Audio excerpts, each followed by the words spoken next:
When you talk about Shiva, there is no parentage, there is no place of birth. It's very common to refer to Shiva as Yaksha Swarupa.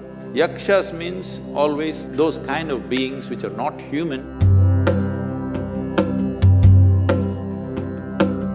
So, all the enlightened people who've been… How many did you meet? Like, I've heard about many. Like, say Krishna or Muhammad or Ram or Christ, Buddha, all the enlightened people who've been on this planet, there is some sort of mention of their birth or death. But when it comes to Shiva, like you say, and I've read that he was self-created, and I often ask you this question, that did he like disappear into thin air, and apparently something like that happened. He couldn't even have biological children with any of the women he was married to. Also, he… At least you can't blame him for the population. Sadhguru, I'm coming to something very important. There is a theory… I thought population was very important too. There is a theory that Shiva is alien. My favorite director, Christopher Nolan, made this film, Interstellar, which is one of my favorite films, where they are constantly referring to certain beings as they. They are communicating, they are talking to us, they are doing this, but they never really clarified who they were. Like, were they aliens, were they gods, who they were? And Sadhguru, like this, I think I felt it in, like when any creative idea comes to me, it has absolutely no intellectual grounds where I can go back and track it down. It's literally like a mail dropped in my head. It seems like it's from an outside space. This is not a confession. I know it's a confession, but Sadhguru, is it that we are being operated by an external, like sort of outside beings? Is it that? Well, people who have no faith in human intelligence are looking up that intelligence will come from somewhere else. What we need to understand is, see, there are certain things which are very significant things in this country which unfortunately this present generation has completely forgotten, or very few people are reminded, and the rest of the world, some places they recognize, rest of the places it's not there. What the thing is just this, here we consider things like this. For example, in yoga, we call your spine the center of the universe. We call it Merudanda. That means it's the axis of the universe. What is a universe? Please understand this. Today scientists are admitting it is an endless universe.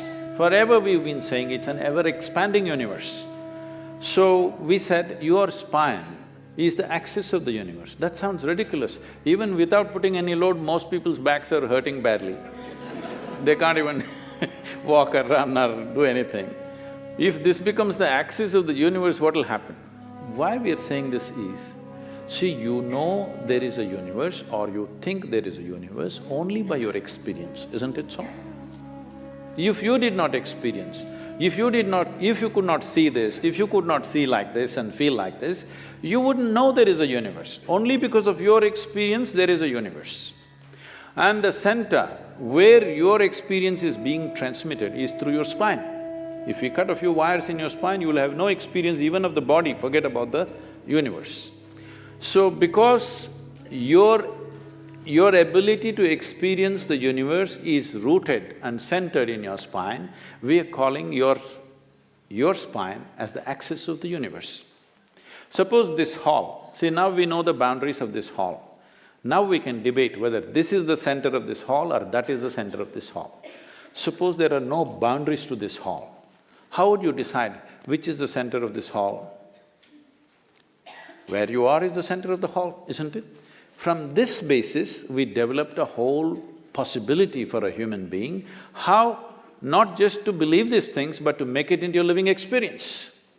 It is from this the word yoga came, that the inclusiveness happens not because I tell you, oh, I love you, you love me and all this stuff.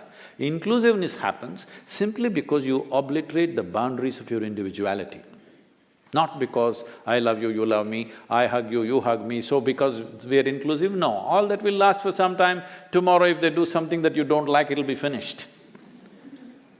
But you obliterate the boundaries of your individual nature, including your body, that you know how to sit here without being identified with the boundaries of who you are.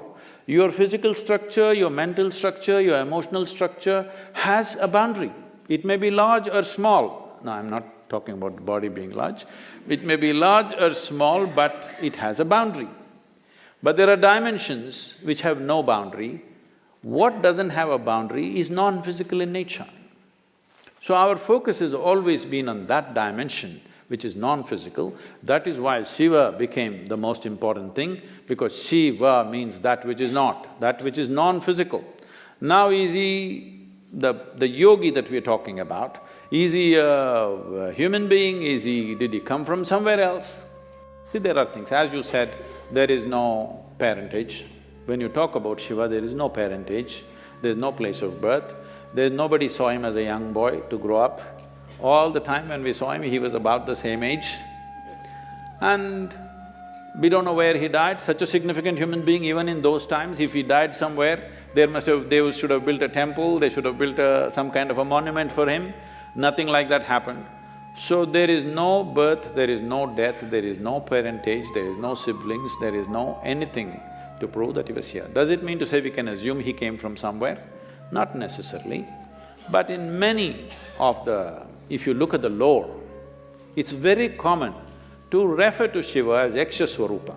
This means, Yakshas means always those kind of beings which are not human, but who supposed to have existed in the natural environment in this planet, in the forests and other things. Whatever we were referring to, some kind of beings or creatures or whatever you want to call them, who are not human in nature. So many times in the lore, you will see any number of songs and other things talking about Shiva as a Yaksha Swarupa. So there are many things which point, but there is no specific proof that he came from elsewhere.